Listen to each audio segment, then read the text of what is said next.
Delhi Rajouri garden பகுதியில் உள்ள தனியார் உணவகம் ஒன்றில் பயங்கர தீ விபத்து ஏற்பட்டுள்ளது. அந்த காட்சிகளை பார்க்கலாம்.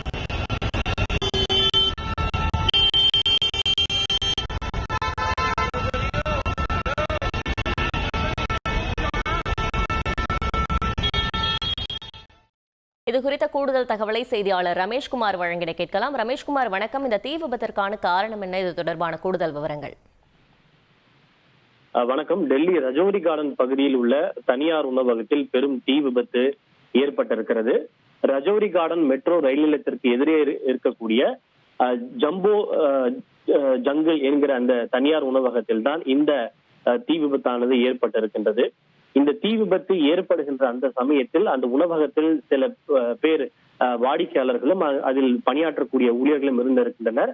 தீ விபத்து ஏற்பட்ட உடனேயே அருகில் இருந்த கட்டிடத்தில் அவர்கள் ஒன்றன் பின் ஒருவராக கீழே சின்ன கல்லு பெரிய லாபம். இங்க ஒருத்தர் ட்ரை ஃப்ரூட் பிசினஸ் பண்ணி மாசம் 3 லட்சம் ரூபாய் சம்பாதிக்கிறார். எப்படின்னு தெரிஞ்சுக்கணுமா? ஃப்ரீடம் ஆப்பை டவுன்லோட் பண்ணுங்க.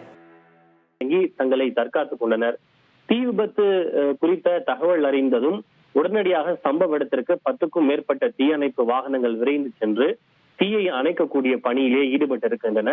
இந்த தீ விபத்தின் காரணமாக அந்த பகுதியில் கரும்புகை சூழ்ந்து காணப்பட்டது. அது ஒரு பரபரப்பான, அதே சமயம் மக்கள் நெருக்கம் அதிகம் நிறைந்த ஒரு பகுதி. இதனால் அந்த பகுதியிலே சற்று போக்குவரத்தும் கூட பாதிப்பு ஏற்பட்டதாக கூறப்படுகின்றது. தீயை அணைக்கக்கூடிய பணிகள் ஏறத்தாழ முடிவடைந்து விட்டதாகவும் தீயணைப்புத் துறையின் சார்பில் தெரிவிக்கப்பட்டிருக்கின்றது. இந்த தீ விபத்தில் நல்வாய்ப்பாக தற்போது வரை யாருக்கும் எந்த விதமான உயிரிழப்போ காயங்களோ ஏற்படவில்லை என்று தெரிவிக்கப்பட்டுள்ளது. தீ விபத்திற்கான காரணம் என்ன என்பது முழுமையாக தெரியவில்லை. அது முழுமையான விசாரணைக்கு பிறகே தெரிய வரும்.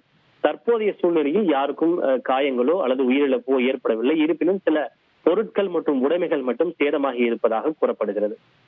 தகவல்களுக்கு நன்றி ரமேஷ்குமார்.